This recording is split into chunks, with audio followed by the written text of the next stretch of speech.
శ్రీ పద్మావతి అమ్మవారి కార్తీక బ్రహ్మోత్సవాలు.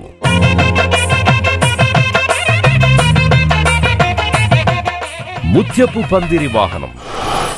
క్షీరాబ్ది కన్యకకు ముత్యపు పందిరి వాహన సేవ. శ్రీ పద్మావతి అమ్మవారి కార్తీక బ్రహ్మోత్సవాలలో 3వ రోజు ఉదయం ముత్యపు పందిరి వాహనంపై పద్మావతి అమ్మవారు ముగ్ధ మనోహరంగా భక్తులను అనుగ్రహిస్తారు.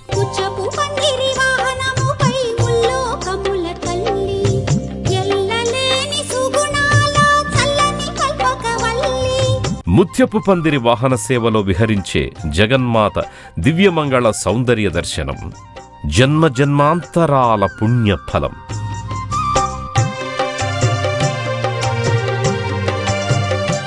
ముత్యపు పందిరి వాహనం నవంబర్ 19వ తేదీ ఉదయం 8 గంటలకు తిరుచానూరు నుండి ప్రత్యక్ష ప్రసారం మీ శ్రీ వెంకటేశ్వర భక్తి ఛానల్లో వీక్షించండి, తరించండి.